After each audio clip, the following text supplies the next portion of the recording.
My name is Manpal Chandi. I'm Nick Pacheco. And I'm Miley Robles, and today we will be discussing cytokinin signaling. Cytokinins are a type of plant hormone which acts as a chemical messenger that promotes cell division in the roots and shoots. Cytokinins move from the roots to the shoots to promote cell division and plant growth. For the plant to grow, it is important to note that the amount of oxygen relative to cytokinins is crucial to plant development. In this presentation, we'll be discussing the developmental process of cytokinin, the biological significance of cytokinin, and the mechanistic process of cytokinins. The structure of cytokinins is composed of naturally occurring cytokinins, and they have N6 substituted adenine derivatives that have an isoprenoid derivative as a side chain.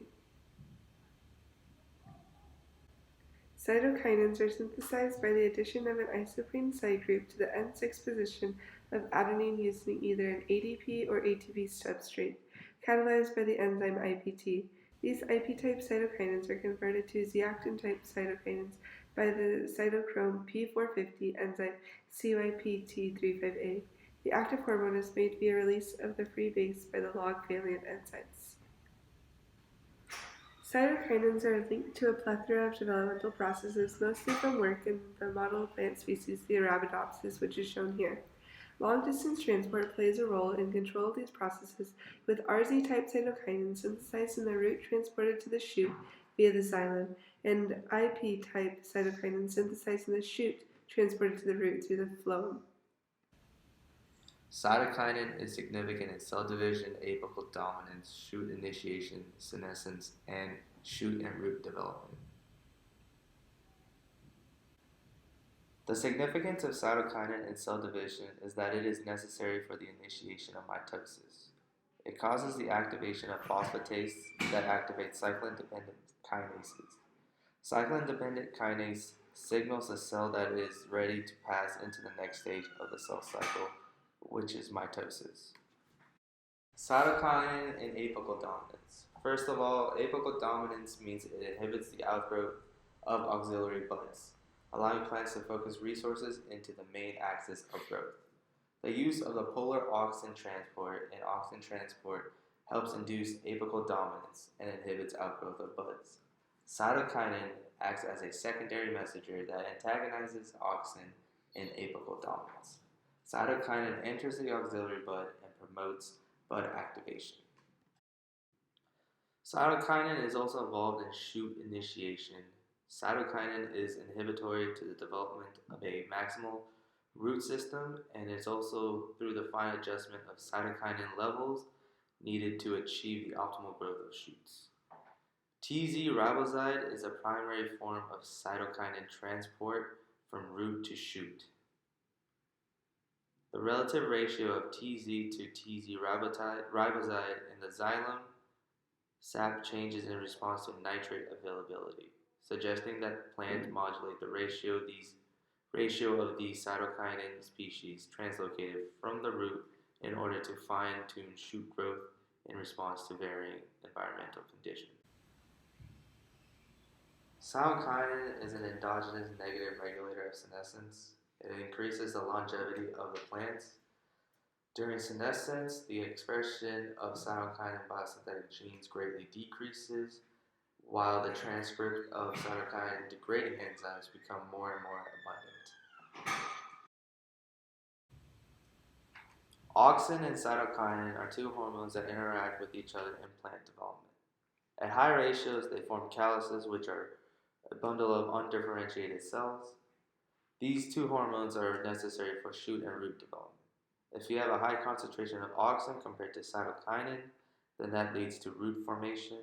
However, if you have a high concentration of cytokinin to auxin, that leads to root formation. Next, we will be discussing cytokinin signaling at the mechanistic level. First, we will discuss cytokinin signaling in Arabidopsis in general. We will further go into the two-component system. Third, we will discuss the phosphorylase system. And lastly, we will discuss the location and ordering of the pathway. Cytokinin signaling is important for the shoot initiation, cell division, and senescence of the plant.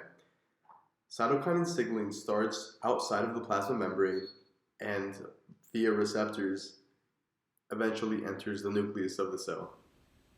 In cytokinin signaling, there's a two-component system as well as a phosphorylase system. The two-component system consists of a sensor histidine kinase. On the sensor histidine kinase, it has an input and the transmitter domain. The response regulator has a receiver and an output domain. We will discuss the phosphorylase system in just a minute, but just know that the phosphorylase system is an extended version of the two-component system that has been discovered in eukaryotic and prokaryotic cells.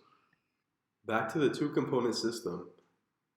The sensor histidine kinase is phosphorylated on the transmitter domain and further phosphorylates the response regulator on the receiver domain. It is important to note that the two-component system is a basic model for the cascade, which ends up phosphorylating a histidine-containing phosphotransfer protein, which ends up in the nucleus to further transcribe the genes necessary for further cytokinin activation. The phosphorylase cascade is known as an extended version of the two-component system. The only difference here is that there is an intermediate which mediates the transfer of a phosphate from each domain. The phosphorylase system contains the intermediate, the histidine containing phosphotransferase protein, which mediates the transfer of a phosphoryl group from each of the receiver domains from the hybrid histidine sensor kinase as well as the response regulator, which there are two types of response regulators, A and B.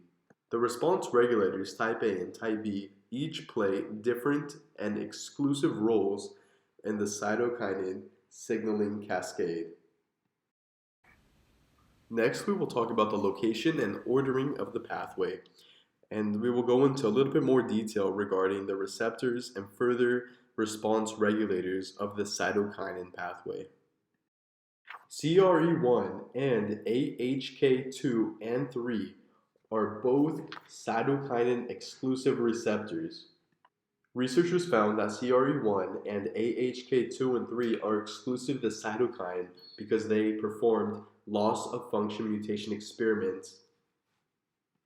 So when cytokinin binds to CRE1 and AHK2 and 3, aka the cytokinin receptors, the phosphorylase system is activated and there's a transfer of a phosphate all the way down to the cascade, at the end of the cascade, to the AHP, which is going to be shown in just a minute.